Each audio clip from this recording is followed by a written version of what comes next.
आज पवन सिंह का गाना आया भगवान करस और गाना आते आते ही गाना धमाकेदार हिट रहा। लेकिन इसी बीच आज श्वेता मेहरा ने एक ऐसी फोटो शेयर कर दी जो सोशल मीडिया पे अलग ही बवाल मचाया हुआ है। जी हाँ, आपको बता दूं कि श्वेता मेहरा जी का एक बहुत बेहतरीन फोटो शेयर हुआ है और वो काफ़ी रोमांटिक फोटो हमें देखने से लग रहा है सोशल मीडिया पे।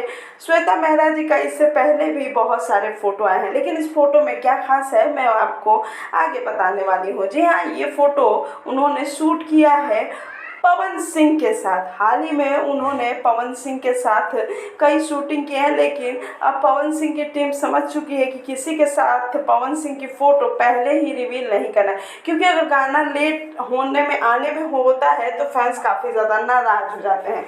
तो श्वेता ने बताया है कि जल्द ही पवन सिंह के साथ उनका बवाल गाना आने वाला है।